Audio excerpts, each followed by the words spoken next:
Hi everyone, welcome back to Eclectic Alu. This is Alina from Argentina. I wanted to make a differentiation between the two different love bombing phases of the overt narcissist and the covert narcissist. With the overt narcissist, the person that is very clear that is narcissistic, because it's the classical narcissist where that person puts a lot of emphasis on maybe money or things or looks. They tend to be very successful professionally because they don't care about other people, so they will do anything, to get what they want. And they are usually not anxious, not depressed, because they don't care. So why would they be, right? So, and the love bombing stage is very different to the one with the covert narcissists. And sometimes I get comments from my clients and people that say, okay, but the love bombing stage was not like a whirlwind of fun and passion and gifts and trips to Bora Bora and things like that. No. So that's when I say maybe that was a covert narcissist, which is very different from the overt, because the overt narcissist will take you to the places that you would never imagine or you ever wanted to go, maybe very nice looking and beautiful restaurants and everything, but too quickly, like right away. Everything happens right now. They seem very interested in you, etc., etc. And so gifts and all that. Whereas the covert narcissist love bombing stage is very different, because first of all, you don't perceive these people as narcissists. They are very meek and humble, maybe, or not humble, but they are introverts. They don't appear to be flashy or so, the classical narcissist. And so you don't think it's a narcissist. And also they can talk about things that you may enjoy, and they will be very interested to know what you like, what you don't like. You might perceive them as being interested in you and that they can be intimate with you, and but that intimacy is not real intimacy. The main goal there is to get information from you. So you might perceive this as somebody being interested in you, right? So what they want to know is everything about you, and then they will say, yes, that's exactly me. They have this chameleon part where they don't have a stable personality, where they have this dislikes, likes and things so they can be very, like you. So they can mirror you. And so you may perceive them as being victims, and almost always they will tell you about their trauma story. Okay, there's for sure they went through traumatic experience with their parents growing up. So they will tell you about that right away. That's another sign. They will tell you right away about that.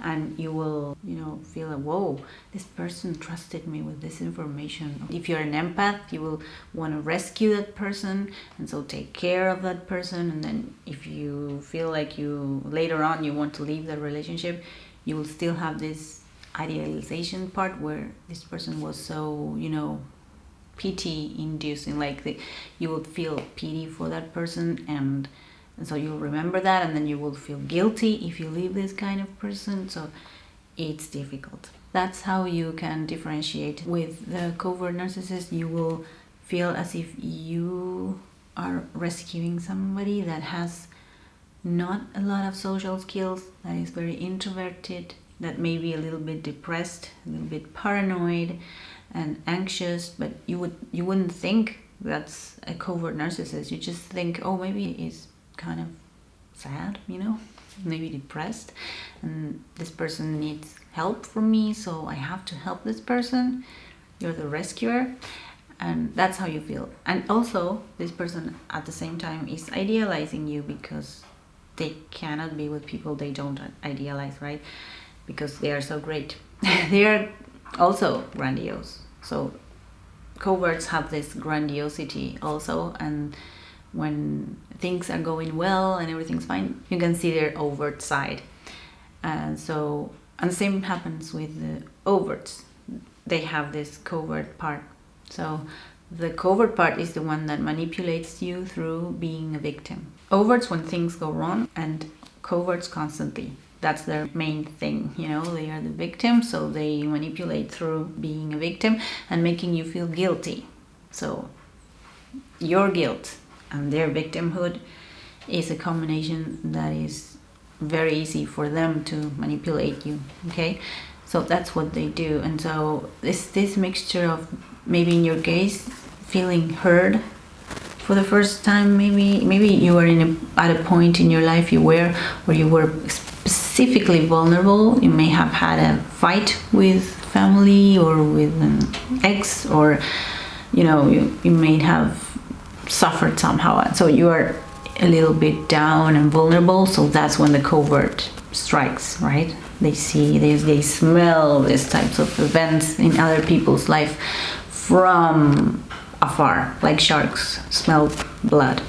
So, and then they appear as this, oh, I'm harmless, I won't do anything, I'm just and then you start to see, you don't see this part where they are very judgy, they judge people constantly, they are like, oh, you know, this person this and that, and this is, I will never get this because of that, it's everybody else's fault, everything is everybody else's fault, and they're always having this victim story, or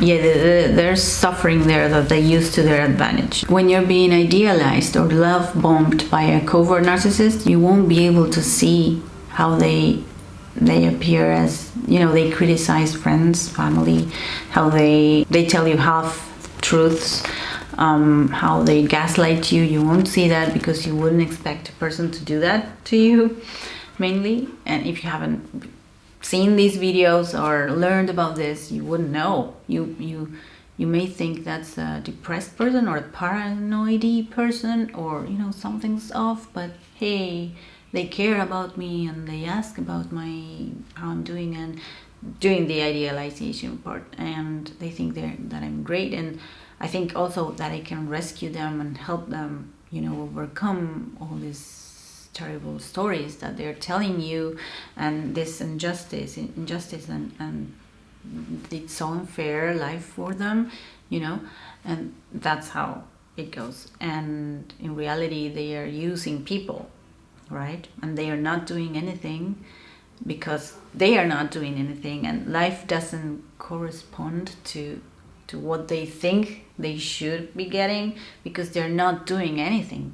But since they're kind of anxious, they can be anxious and depressed, and, you know, different to the overt, which they are not depressed, not anxious, because